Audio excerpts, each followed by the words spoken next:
أهلا بيكم سنة أولى إعدادي في أول فيديو لينا النهاردة. والنهاردة هناخد lesson 1 من unit 1 the matter، وهنعرف مع بعض إيه هي الماتر وبتتكون من إيه. يلا بينا نبدأ. Let's start. What is the matter?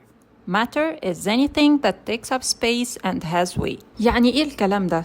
يعني الماتر هي كل حاجة حوالينا تقدر إن هي تاخد حيز من السبيس اللي حوالينا، وفي نفس الوقت نقدر إن احنا نوزنها. يبقى matter is everything around us and it has two main properties: mass and volume. mass you can weigh it، يعني تقدر إن احنا نوزنها، والvolume يعني it takes up space، بتاخد space. يبقى definition بتاعي matter anything that has mass, volume and occupies space. تاني، ايه هي الماتر؟ matter is anything that has mass, volume and occupies space. أي حاجة ليها mass يعني نقدر نوزنها، ليها volume يعني ليها حجم، أخده حجم من السبيس اللي حوالينا، هي دي الماتر. وقلنا إن هي includes non-living things all around us، كل non-living things اللي حوالينا. طب يلا بينا بقى نعرف إيه ال states of matter. إحنا أخدناها السنة اللي فاتت وعارفين إن الماتر ليها 3 states: solid, liquid and gas. solid اللي هي الحالة الصلبة، قلنا إن solids have a definite shape and volume، يعني شكلها وحجمها ما بيتغيرش. لو أنا جبت حتة تلج أو جبت طوبة وحطيتها في علبة كبيرة أو في طبق كبير، شكلها مش هيتغير، مش هتاخد الشكل ولا حجمها هيتغير. زي إيه السوليد؟ قلنا زي الآيس، الوود والآيرن. الآيرن اللي هو الحديد. أمال إيه الليكويد ستيت؟ الليكويد ستيت اللي هي الحالة السائلة. الليكويد have a definite volume and indefinite shape.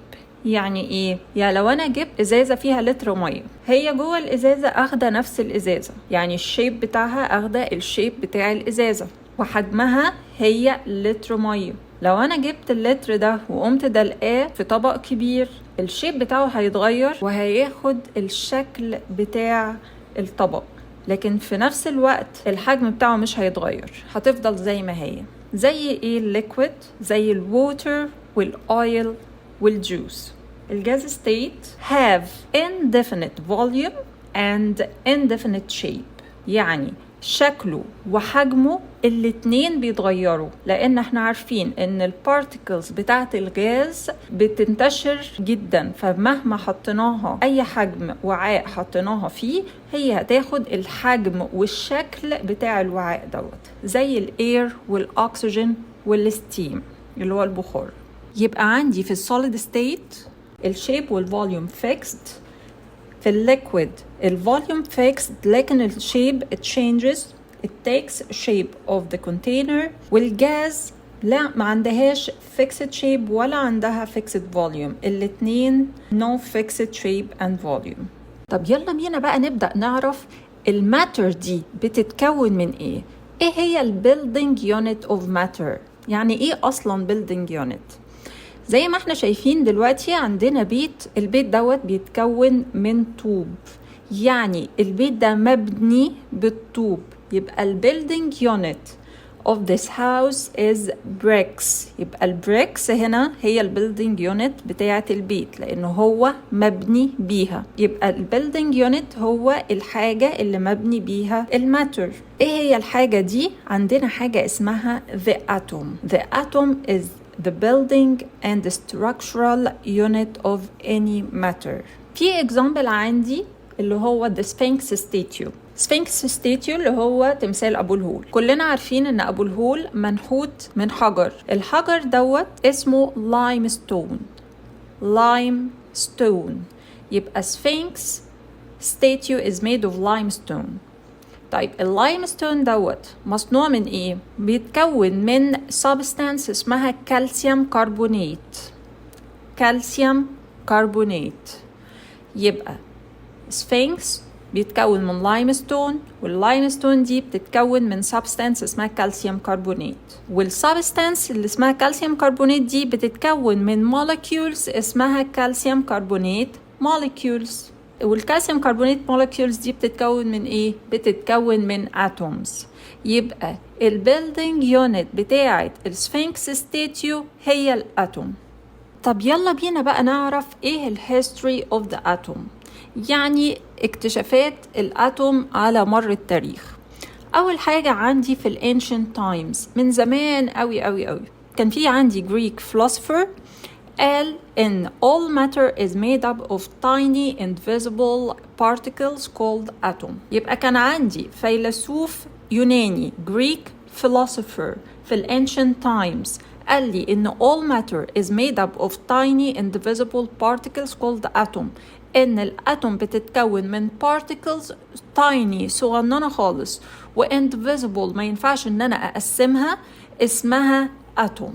بعد كده في ال early 18th century في بداية القرن ال19 طلع لي أول scientific theory first scientific theory. مين اللي عملها؟ عالم اسمه جون دالتون. جون دالتون قال لي إن الأتوم بتتكون من tiny indivisible spheres، يعني الأتوم دي عبارة عن كور صغيرة وبرضه غير قابلة للتقسيم.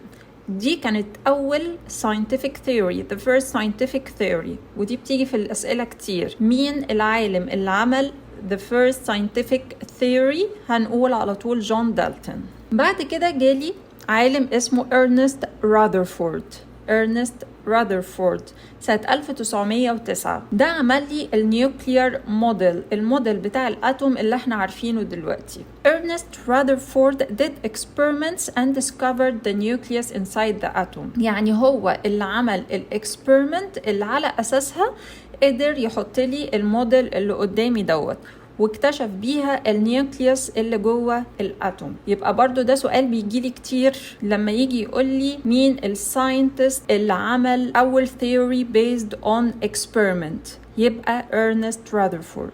ومن المعلومات اللي عندي عن إرنست راذرفورد إن هو كان نيوزيلاند فيزيست وكسب جايزة نوبل في الكيمستري سنة 1908، وعشان كده حطوا صورته على العملة اللي $100 اللي عنده في نيوزيلندا بسبب الإسهامات بتاعته في الأتوميك ستراكشر. طب يلا بينا بقى نعرف ايه هي الأتوم وبتتكون من ايه. احنا قلنا ان الأتوم دي حاجة صغيرة جدا جدا، يعني it has a tiny size، لكن رغم كده الأتوم is complex، بتتكون عندي من كذا حاجة. أول حاجة بتتكون عندي منها هي central nucleus، يعني فيها في النص nucleus، واحنا أخدنا قبل كده nucleus لما درسنا قبل كده السيلز، فاحنا برضو عندنا في الأتوم في nucleus موجودة في السنتر surrounded by electrons، وفي حواليها حاجة اسمها electrons. طيب الالكترونز extremely small particles، بتكون particles صغننة جدا revolve around the nucleus at very high speed in specific energy levels. يعني الالكترونز دي صغيرة جدا وبتلف حوالين النيوكليوس بسرعة عالية قوي في مسارات مخصوصة اسمها energy levels. فاكرين زي لما أخدنا قبل كده السولار سيستم وعرفنا إن البلانيتس بتلف برضو حوالين الصن في أوربتس، هي برضو الإلكترونز ديت عاملة زي البلانيتس وبتلف حوالين النيوكليوس في special orbits اسمها energy levels. الماس بتاع الإلكترونز ده صغير جدا، تقريبا بيساوي 0، علشان كده احنا بنهمله جدا we ignore it in calculation، ما بنحسبش ابدا الماس بتاع الالكترونز لانه قليل قوي. والالكترون التشارج بتاعته بتكون نيجاتيف. بعد كده عندي النيوكليوس بيكون فيه جواها حاجتين بروتونز والنيوترونز. البروتونز بتكون positive charge والنيوترونز ما بيكونش ليها charge، بتكون نيوترال يعني ملهاش تشارج، متعادلة. علشان كده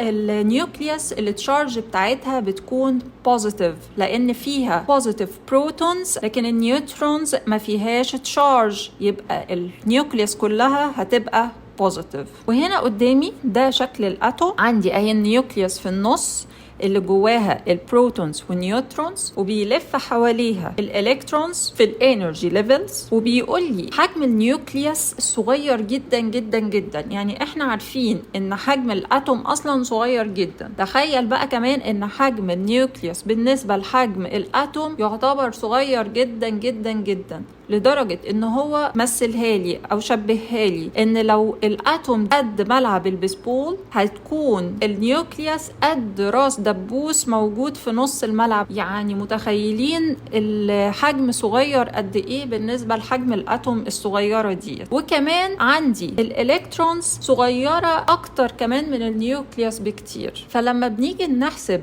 الماس بتاعت الاتوم بنلاقي ان الماس كلها بتبقى متجمعة في البروتون والنيوترونز اللي هما موجودين جوه النيوكليوس، لكن الالكترونز بتبقى قليله قوي قوي. فزي ما قلنا ما بنحسبهاش، بنعمل لها نيجلكت في الكالكوليشن. يعني لما بنيجي نحسب الماس بتاعه الاتوم كلها بنحسب الماس بتاعه البروتونز والنيوترونز بس، لكن ما بنحسبش الماس بتاعه الالكترونز. طيب ايه هي الماس بتاعت كل حاجة فيهم؟ انا عندي البروتون قلنا اللي التشارج بتاعتها بوزيتيف، الماس بتاعتها equal 1 يونت. النيوترون ملهاش تشارج، اللي التشارج بتاعتها 0 والماس بتاعتها equal 1. لكن الالكترون اللي التشارج بتاعته نيجاتيف لكن الماس بتاعته almost 0، تقريبا 0. الماس بتاعته بتساوي 1 على 1836، فده قليل جدا جدا جدا. فيبقى الماس بتاعة الالكترون almost 0. لكن لو احنا هنا لاحظنا هنلاقي ان الماس بتاعة البروتون والنيوترون زي بعض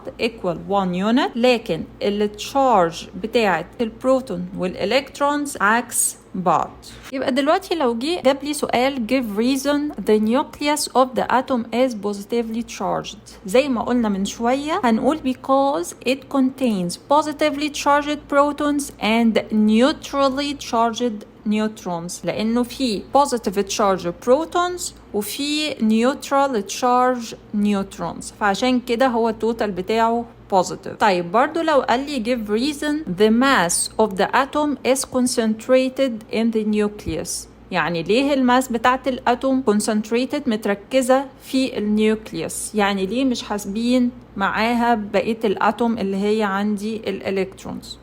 هنقوله because the mass of electrons is negligible compared to the mass of both protons and the neutrons which are inside the nucleus. يبقى لأن الإلكترون mass بتبقى negligible، بتبقى مهملة مقارنة compared to the mass للبروتونز والنيوترونز اللي موجودين في النيوكليوس. بعد كده في عندي حاجة اسمها الكيميكال سيمبلز. الكيميكال سيمبلز دي الساينتستس لما جم علشان يكتبوا الاليمنتس قالوا طب ما احنا بدل ما نكتب اسماء الاليمنتس الكبيرة دي طب ما احنا نعملها بسيمبلز، نعملها بحروف، حروف تدل على اسماء الاليمنتس. طب ليه نعمل كده؟ قال لي to simplify the representation of element، علشان نسهل الكتابة بتاعة الاليمنتس. زي مثلا من الاليمنتس اللي احنا عارفينها الاكسجين او الهيدروجين، انا عندي بدل ما اكتب كلمة هيدروجين دي كلها السيمبل بتاعها حرف الاتش بس، اكتب اتش انا كده عرفت ان ده قصده هيدروجين. عايزة اكتب اكسجين هكتب حرف الاو بس، يبقى انا اشوف حرف الاو اعرف على طول ان هو هنا قصده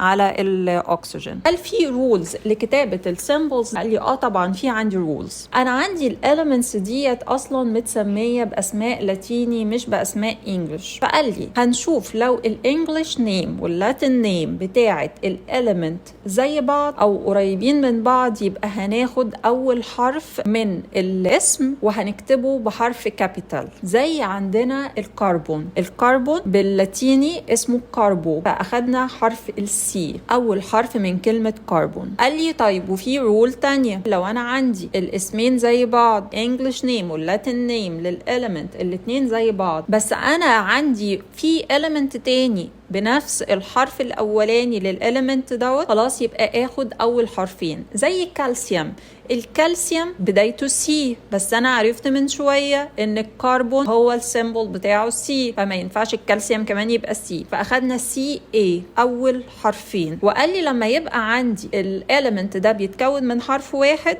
هكتبه كابيتال، لكن لو عندي بيتكون من حرفين هكتب الأولاني capital والتاني small زي احنا شايفين كده. هنا كالسيوم السي كابيتال والاي small، لكن هنا في الكربون السي كابيتال. آخر رول عندنا إن قال لي لو الإنجليش نيم واللاتين نيم بتوع الإليمنت مختلفين يبقى هنسمي الإليمنت أو هناخد السيمبل بتاع الإليمنت على حسب الاسم اللاتيني. فمثلا عندي إليمنت الصوديوم، الصوديوم باللاتين نيم بتاعه اسمه ناتريوم، فعشان كده الصوديوم السيمبل بتاعه Na. وبرضو ناخد بالنا أول حرف بيكون كابيتال والتاني بيكون سمول. طيب في عندي شوية chemical symbols دول المفروض ان احنا نحفظهم كويس، نعرف كل element او كل اتوم ايه السيمبل بتاعها. هو هنا قايل لي الانجليش نيم واللاتين نيم بتاعها. انا مش مطلوب مني احفظ اللاتين نيم، بس مطلوب مني ان انا اعرفه، يعني اعرف ليه البوتاسيوم مثلا عندي هنا اول element البوتاسيوم ليه السيمبل بتاعه حرف الكي مش حرف البي. فقال لي